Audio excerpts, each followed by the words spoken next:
अभ्यास 22 सर्प विष से रक्षा। 1 श्री बाला साहेब मिरीकर, 2 श्री बापू साहेब बूटी, 3 श्री अमीर शक्कर, 4 श्री हेमत पंत, 5 बाबा के विचार। बाबा की सर्प मारे परन सलाह। श्री साई बाबा का ध्यान कैसे किया जाए।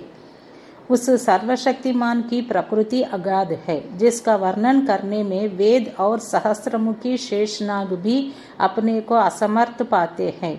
भक्तों की रुचि स्वरूप वर्णन से नहीं, उनकी तो दृढ़ धारणा है कि आनंद की प्राप्ति केवल उनके श्री चरणों से ही संभव है।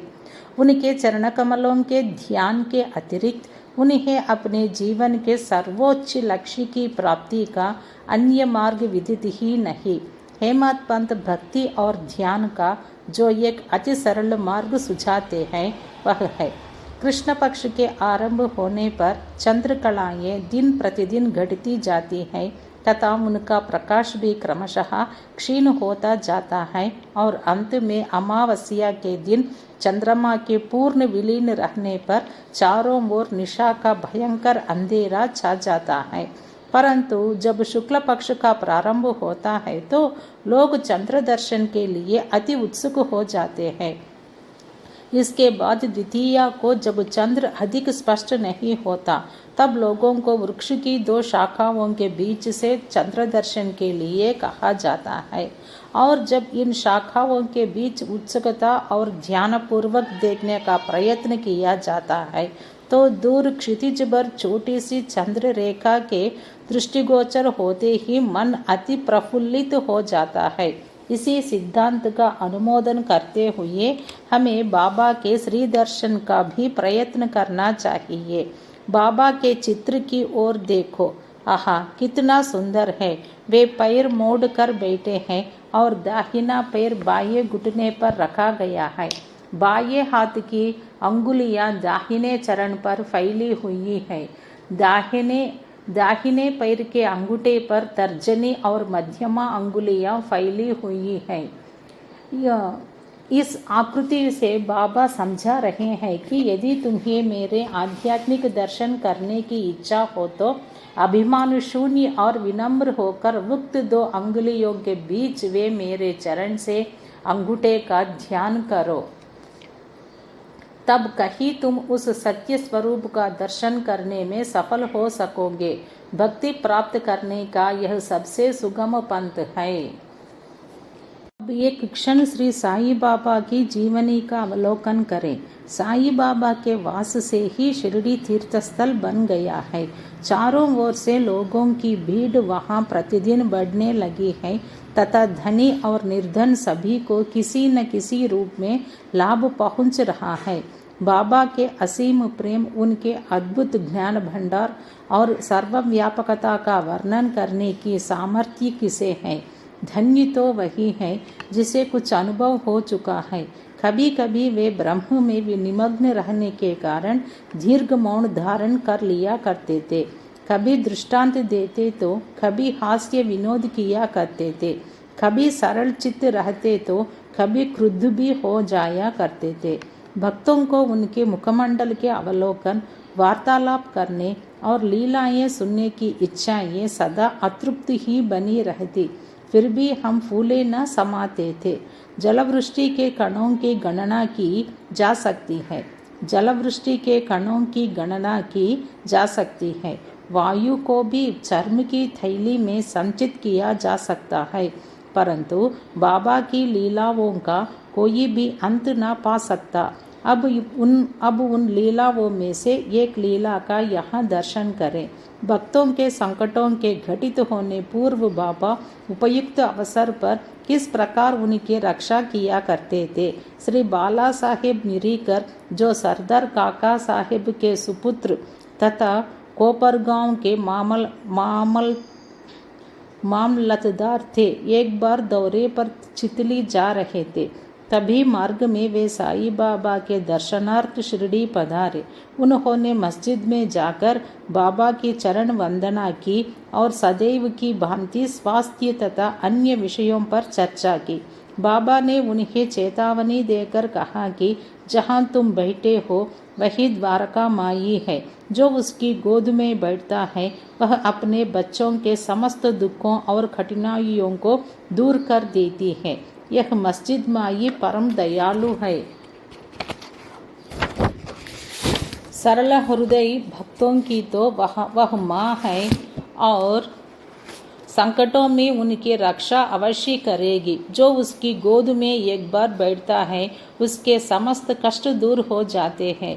जो उसकी छत्र छाया में विश्राम करता है उसे आनंद और सुख की प्राप्ति होती है।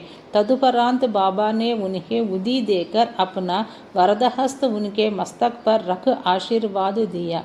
जब श्री बाला साहिब जाने के लिए उठ खड़े हुए तो बाबा बोले कि क्या तुम लंबे बाबा अर्थात सर्प से परिचित हो और अपनी बाई मुट्ठी बंद कर उसे दाहिने हाथ की कुहनी के पास ले जाकर दाहिने हाथ को सांप के सदृश हिलाकर बोले कि वह अति भयंकर है, परंतु द्वारका माई के लालों का वह कर ही क्या सकता है। जब स्वयं द्वारका माई उनकी रक्षा करने वाली है तो सर्प की सामर्थ्य ही क्या है। वहां उपस्थित लोग इसका अर्थ तथा मिरीकर को इस प्रकार चेतावनी देने का कारण जानना चाहते थे, परंतु पूछने का साहस किसी में भी न था। बाबा ने श्यामा को बुलाया और बाला साहिब के साथ जाकर चितली यात्रा का आनंद लेने की आज्ञा दी। तब श्यामा ने जाकर बाबा का आदेश बाला साहिब को सुनाया। वे बोले, मार्ग में असुविधाएं बहुत हैं, अतः आपको व्यर्थ ही कष्ट उठाना उचित नहीं है। बाला साहेब ने जो कुछ कहा वह श्यामा ने बाबा को बताया। बाबा बोले कि अच्छा ठीक है, न जाओ, सदैव उचित अर्थ ग्रहण कर श्रेष्ठ कार्य ही करना चाहिए। जो कुछ होने वाला है सो तो होकर ही रहेगा। बाला साहेब ने पुनः विचार कर श्यामा को अपने साथ चलने के लिए कहा। तब श्यामा पुनः बाबा की आज्ञा प्राप्त कर बाला साहेब के साथ तांगे में रवाना हो गए। वे 9 बजे चितली पहुंचे और मारुति मंदिर में जाकर ठहरे। ऑफिस के कर्मचारी गण अभी नहीं आए थे, इस कारण वे यहाँ वहाँ की चर्चाएं करने लगे। बाला साहेब दैनिक पत्र पढ़ते हुए चटाई पर शांतिपूर्वक बैठे थे। उनकी धोती का ऊपरी सिरा कमर पर पड़ा हुआ था और उसी के एक भाग पर एक सर्प बैठा हुआ था। किसी का भी ध्यान उधर न था। वह सी सी करता हुआ आगे रेंगने लगा। यह आवाज सुनकर चपरासी दौड़ा और लालटेन ले आया। सर्प को देखकर वह सांप सांप कहकर उच्च स्वर में चिल्लाने लगा। तब बाला साहेब अति भयभीत होकर कांपने लगे। श्यामा को भी आश्चर्य हुआ।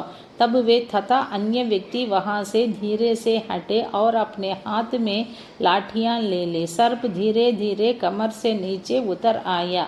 तब लोगों ने उसका तत्काल ही प्राणांत कर दिया। जिस संकट की बाबा ने भविष्यवाणी की थी वह टल गया और साई चरणों में बाला साहेब का प्रेम दृढ़ हो गया। बाबू साहेब बूटी। एक दिन महान ज्योतिषी श्री नाना साहेब डेंगले ने बापू साहेब बूटी से, जो उस समय शिरडी में ही थे, कहा, आज का दिन तुम्हारे लिए अत्यंत अशुभ है और तुम्हारे जीवन को संकटप्रद है। यह सुनकर बापू साहेब बड़े अधीर हो उठे। जब सदैव की भांति वे बाबा के दर्शन करने गए तो वे बोले कि ये नाना क्या कहते हैं। वे तुम्हारी मृत्यु की भविष्यवाणी कर रहे हैं, परंतु तुम्हें भयभीत होने की किंचित मात्र भी आवश्यकता नहीं है। इनसे दृढ़ता पूर्वक कह दो कि अच्छा देखें काल मेरा किस तरह अपहरण करता है। जब संध्या समय बापू अपने शौच गृह में गए तो वहां उन्हें एक सर्प दिखाई दिया। उनके नौकर ने भी सर्प को देख लिया और उसे मारने को एक पत्थर उठाया। बापू साहेब ने एक लंबी लकड़ी मंगवाई, परंतु लकड़ी आने से पूर्व ही वह सांप दूरी पर रेंगता हुआ दिखाई दिया और तुरंत ही दृष्टि से ओझल हो गया। बाबू साहेब को बाबा के अभयपूर्ण वचनों का स्मरण हुआ और बड़ा ही संतोष हुआ। अमीर शक्कर। अमीर शक्कर कोहराले गांव का निवासी था, जो कोपरगांव तालुके में है। वह जाति का कसाई ही था और बांद्रा में दलाली का धंधा किया करता था। वह प्रसिद्ध व्यक्तियों में से एक था। एक बार वह गठिया रोग से अधिक कष्ट पा रहा था। जब उसे खुदा की स्मृति आई, तब काम धंधा छोड़कर वह शिरडी आया और बाबा से रोग निवृत्ति की प्रार्थना करने लगा। तब बाबा ने उसे चावड़ी में रहने की आज्ञा दे दी। चावड़ी उस समय एक अस्वास्थ्यकारक स्थान होने के कारण इस प्रकार के रोगियों के लिए सर्वदा अयोग्य थी। गांव का अन्य कोई भी स्थान उसके लिए बेहतर होता, परंतु बाबा के शब्द तो निर्णयात्मक तथा मुख्य औषधि स्वरूप थे। बाबा ने उसे मस्जिद में न आने दिया और चावड़ी में ही रहने की आज्ञा दी। वहाँ उसे बहुत लाभ हुआ। बाबा प्रातः और सायंकाल चावड़ी से निकलते थे तथा एक दिन के अंतर से जुलूस के साथ वहां आते और वहीं विश्राम किया करते थे। इसलिए अमीर को बाबा का सानिध्य सरलता पूर्वक प्राप्त हो जाया करता था। अमीर वहां पूरे 9 मास रहा। जब किसी अन्य कारणवश उसका मन उस स्थान से ऊब गया, तब रात्रि में वह चोरी से उस स्थान को छोड़कर कोपरगांव की धर्मशाला में जा ठहरा। वहां पहुंचकर उसने वहां एक फकीर को मरते हुए देखा, जो पानी मांग रहा था। अमीर ने उसे पानी दिया, जिसे पीते ही उसका देहांत हो गया।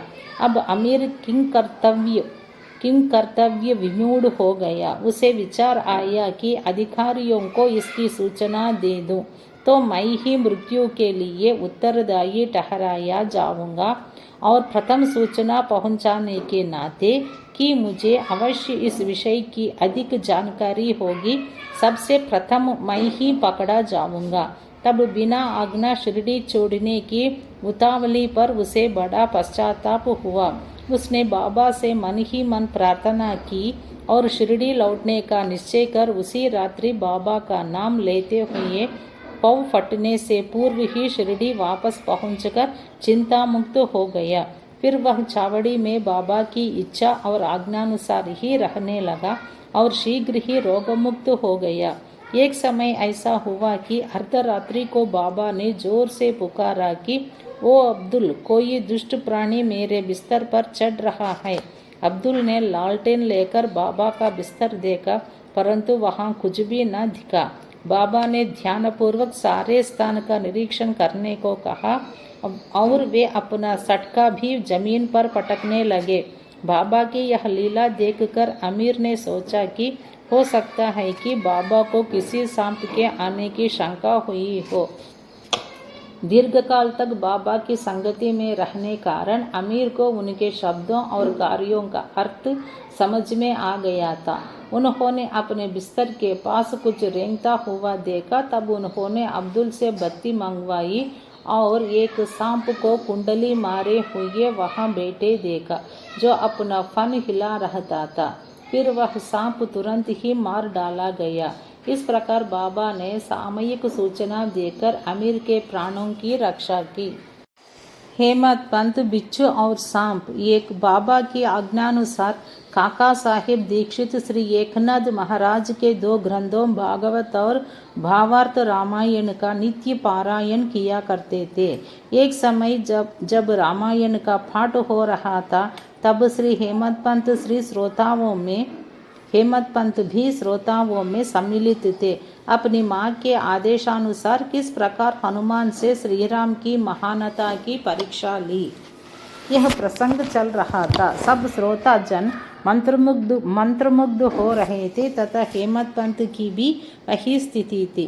पता नहीं कहाँ से एक बड़ा बिच्छू उनके ऊपर आ गिरा और उनके दाहिने के कंधे पर बैठ गया, जिसका उन्हें कोई भान तक न हुआ। ईश्वर को श्रोताओं की रक्षा स्वयं करनी पड़ती है। अचानक ही उनकी दृष्टि कंधे पर पड़ गई। उन्होंने उस बिच्छू देख लिया। वह मृतप्राय सा प्रतीत हो रहा था, मानो वह भी कथा के आनंद में तल्लीन हो। हरि इच्छा जानकर उन्होंने श्रोताओं में बिना विघ्न डाले उसे अपनी धोती के दोनों सिरे मिलाकर उसमें लपेट लिया और दूर ले जाकर बगीचे में छोड़ दिया। 2. एक अन्य अवसर पर संध्या समय काका साहेब वाड़े के ऊपरी खंड में बैठे हुए थे। तभी एक सांप खिड़की की चौखट के एक छिद्र में से भीतर घुस आया और कुंडली मारकर बैठ गया। बत्ती लाने पर पहले तो वह थोड़ा चमका, फिर वही चुपचाप बैठा रहा और अपना फन हिलाने लगा। बहुत से लोग छड़ी और डंडा लेकर वहां दौड़े, परंतु वह एक ऐसे सुरक्षित स्थान पर बैठा था जहां उस किसी को प्रहार का कोई भी असर न पड़ता था।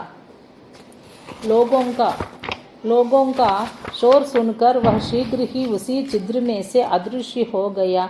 तब कहीं सब लोगों की जान में जान आई। बाबा के विचार। एक भक्त मुक्ताराम कहने लगा कि चलो, अच्छा ही हुआ जो एक जीव बेचारा बच गया। श्री हेमंत पंत ने उसकी अवहेलना कर कहा कि सांप को मारना ही उचित है।